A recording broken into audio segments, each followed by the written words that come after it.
You wanted to hop on and talk about 45 right quick. The situation that we got at hand with our president having corona. Okay, number one, you can look at him if you pay close attention to what his eyes look like, you can tell that he's having some kind of issue with his respiratory system.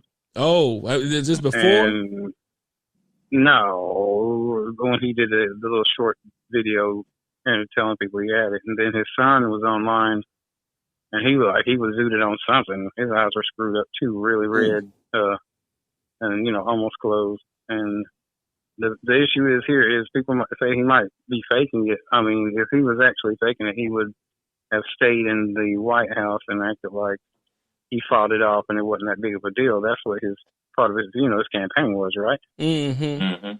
Now he's probably got exposed to a high viral load of the coronavirus, which makes you sicker. Plus, take that and add it to his age, which he's 74 or something like that, and his obesity, and the big word here is comorbidity. Comorbidity. Break it down for me. Pre-existing things that could attach themselves to something like the COVID-19. That could make you extremely ill, such as high blood pressure or other health problems that you may have. Yeah, which I did mention that he's the only president I think that hasn't shared his health conditions ever. Well, I mean, he's obviously overweight. Then you tell by the way his gait is, the way he walks, he's having some kind of issue with his abdomen or his back. Oh my God! And he walks with an arched spine, and as I said before, he's probably about 100 pounds overweight. 100? It's just crazy to hear someone say overweight at 244. You know how much I pay to be 244 again? 244? But how tall? He doesn't weigh 244. He weighs about 300 pounds. You think Trump weighs about 300? Yeah, he's up there. He's not no 244. Really? 244. You be 244. He would have to be 5 foot. 5'6" in order to have that kind of body mass and be 244. Now, he's 6'1", 6'2". I was 244 and I'm 6'1", and I carried my weight well. I wasn't like that. Yeah. Now, Lex, is it true? I got rid of all that. You got rid of it. Did you become vegan like Trail? No, I just did it. I went about a different way. Okay, now, Lex, I could have sworn from our previous conversation. Was you like a conspiracy theory type guy? No, I'm not, because sometimes there's whenever you do conspiracy theory, that's like whenever somebody's conspiring to commit a crime, you don't actually commit the crime, you just think about it. Yeah, I tell you what, Lex, so conspiracy is somebody. Go ahead. Conspiracy is somebody when you have a conspiracy theory, you're conspiring to identify somebody as doing something when you haven't actually seen them do it. So more or less, it's more like an imagination thing, a conspiracy theory. So you don't think you think it's real deal? Because you think it's real deal? You know what? I talked to my 80-something-year-old mother this morning, and she said, "Yeah, I'm fixing to find out." Because a lot of people have walked into the hospital happily with coronavirus and came out in a body bag. Oh, jeez.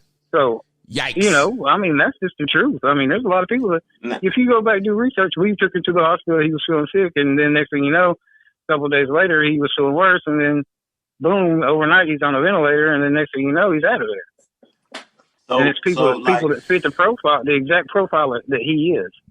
Mm-hmm. At his age, his weight, and everything. So at the debate, do you think a whole bunch of people had it at the debate? Well, what I'm thinking is Hope Hicks was the typhoid Mary of coronavirus at the White House. Yeah, and she was at the debate. Yeah, now you're familiar with typhoid Mary, right? The nurse that went to the hospital that had typhoid fever and killed everybody in the hospital. Never heard of it. Mm-hmm. Jesus, how you know all this stuff? I told you last time. Golly. Well, I tell you, Lex, man, thank you so much for calling in and let us know about all that deepness that you know about. Because you got them. Like I said, just look at your watching count about depending on his viral load, count about 72 hours. Jesus. from now and see what's going on. You know, if they were going to child lick this. First of all, he would never went to the hospital because he's too arrogant to, you know, he would just want his base to think he's that sick and from something he said was a hoax. Mm-hmm. Right. That's something had to be going. Yeah, something had to be going on. Did you physically see him getting a helicopter lift? Yeah, they showed different angles. They did. I ain't seen him it getting yet. on the helicopter. Yeah. Yeah, he's definitely. And then, you know, whenever they got him, the Secret Service wasn't around him because he got coronavirus. Oh gosh. And that's they're around him. They hide in the bushes and stuff, but they wasn't on top of him. They're around. They had him surrounded. They had it plus whole area locked off. Probably he did something, man. Dude, to hop out of the hedge, you know, just jump out the bushes. Yeah, true. Yeah, they let him walk straight in there by himself. But yeah, I would too. Yeah, I would. Yeah. I'll say, yeah, you know, I'm gonna stand over here, and you just walk by, and I'll keep a lookout for you. Yeah, because I'm not getting nowhere near. You got coronavirus. So I you know, that's another thing. I got one more question for Lex before we have to let him go now, man. This for both of y'all at the end of the day. Lex doesn't do conspiracies, but I do. Mm-hmm. And martial law. You remember in the debate, he said 2 weeks from now, we possibly will have a vaccine for this thing.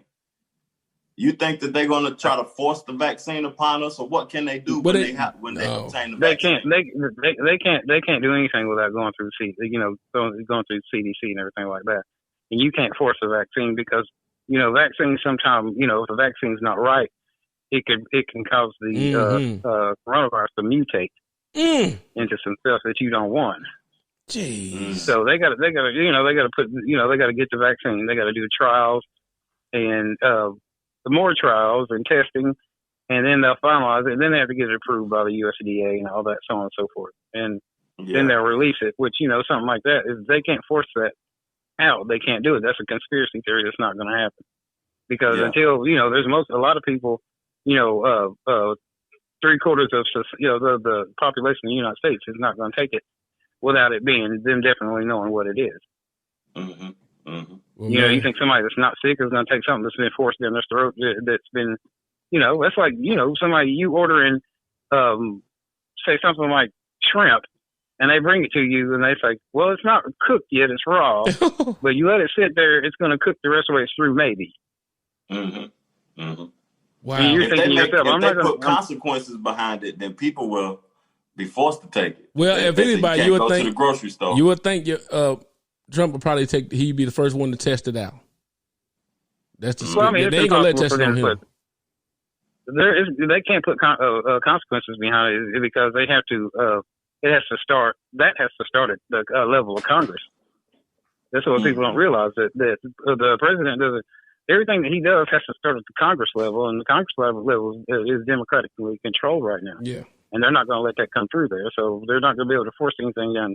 Them, you know, the martial law and all that. They're not going to be able to do any of that. And then that go against, Lex, that also go against what a lot of his base talk about the freedom and liberty. So if you're not giving them freedom and liberty, if you're pushing it on nobody.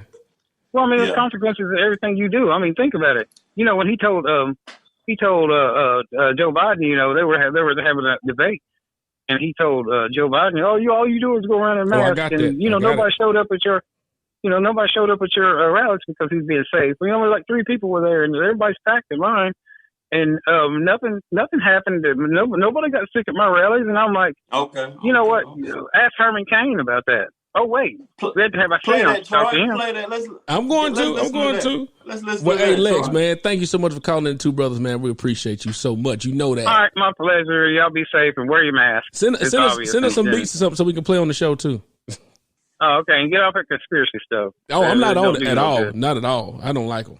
All right, then. You go watch HBO and be better off. I'll holler at y'all later. All right. I appreciate it. Here we go, Trill. President Trump, you have begun to increasingly question the effectiveness of masks as a disease preventer.